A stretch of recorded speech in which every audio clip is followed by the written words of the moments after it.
ریاض الصالحین کی 37 نمبر حدیث، وعن ابی سعید و ابی ہریرہ رضی اللہ عنہما عن النبی صلی اللہ علیہ وسلم، جس کے راوی دو جلیل القدر صحابی رضی اللہ عنہما ابو سعید اور ابو ہریرہ رضی اللہ عنہما ہیں۔ کہتے ہیں کہ نبی صلی اللہ علیہ وسلم نے فرمایا، ما یصیب المسلم من نصب، کہ ایک مسلمان کو کوئی بھی مصیبت پہنچتی ہے، تکلیف پہنچتی ہے، من نصب، کس سے؟ اس کے رشتہ داروں سے، اس کے قرابت داروں سے، یعنی جس کو کہتے ہیں نا حسب نسب، یہی بات ہے، من نصب، اس کے حسب نسب سے، یعنی قریب دار جو ہے، وہ لوگ رشتہ دار جو ہے، رشتہ دار سے کوئی اگر تکلیف پہنچتی ہے، ولا وصب، یا کیا ہے، ولا وصب، یا کوئی تکلیف، ایسی تکلیف، کوئی پریشانی، ایسی پریشانی جو ہمیشہ رہے گی، کمر درد، سر درد، یا ایسے کوئی درد ہے، ایسی کوئی تکلیف ہے جو ہمیشہ ہمیشہ کے لیے ہے، ہمیشہ ہمیشہ کے لیے، یہاں تک کہ چلے گیا دنیا سے، کسی کو کوئی بیماری ہو گئی، کینسر ہو گیا یا کچھ اور ہو گیا، ایسی کوئی پریشانی، ولا ہمین، کیا کہتے ہیں، اور کوئی ٹینشن، پریشانی،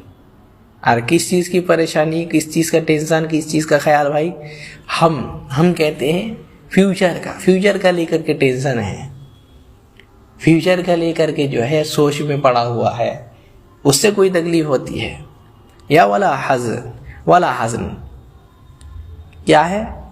یا پھر کیا ہے، پیچھے کا جو کام کیا ہے، یعنی پیچھے جو چیز گزر گیا ہے، پہلی چیز مستقبل میں لے کر کے اگر پریشان ہے، یا کوئی جو ہے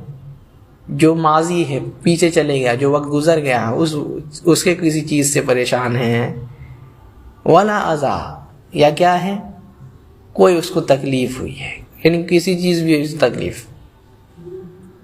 کوئی تکلیف پہنچی ہے، ولا غم، اور کیا ہے، کوئی غم ہوا ہے، غم کس کو کہتے ہیں بھائی، یعنی ایسی تکلیف جس سے آدمی برداشت نہ کر سکے، ہوش ہی کھو بیٹھے، بہت سارے ہوتے ہیں کہ ایسی تکلیف ہو گئی کہ یعنی ہارٹ اٹیک آ جانا، یا ایسا کچھ بیماری ہو جانا، بے ہوش ہو گیا سن کر کے ہی، ایسا سوچ ہی نہیں سکتا تھا، ایسا کچھ ہوتا ہے، کہتے ہیں حتی الشوکۃ یشاکوہا، یہاں تک کہ ایک کانٹا بھی چبھتا ہے مسلمان کو، فَإِلَّا كَفَّرَ اللَّهُ بِهَا مِنْ خَطَايَاهُ، تو اللہ تعالیٰ کیا کہتے ہیں، سبحان اللہ تعالیٰ جو ہے ان تکالیف کے وجہ سے، ان تکلیفوں کے وجہ سے جو ہے اس کے گناہوں کا کفارہ کر دیتے ہیں، اس کے گناہوں کا کفارہ، جیسے مشکل اس کے پاس آئے گی، جیسے تکلیفیں اس کے پاس آئے گی، جیسے پریشانیاں اس کے پاس آئے گی، اللہ تعالیٰ ویسے ہی جو ہے اس کے گناہوں کو جھاڑ دیتے ہیں، کفارہ کر دیتے ہیں، اللہ تعالیٰ اس کے گناہوں کو دھل دیتے ہیں انہی مصیبتوں کی وجہ سے، جیسے کہ اللہ تعالیٰ فرماتے کیا ہے،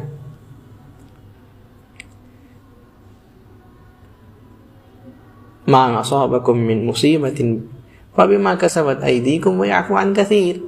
جو بھی مصیبت آتی ہے تمہارے ہاتھ کی کمائی ہے، ویعفو عن کثیر، اور اللہ تعالیٰ تو بہت کسی گناہ کو معاف کر دیتا ہے۔ تو ہمیشہ یاد رکھنا چاہیے کہ اگر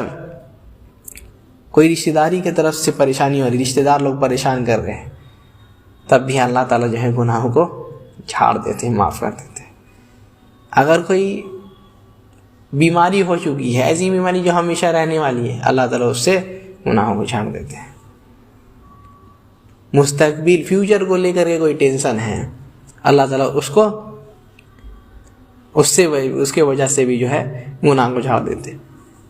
ماضی کو لے کر کے، پاسٹ کو لے کر کے جو ہے، جو گزر گیا ہے وقت، اس کو لے کر کے کوئی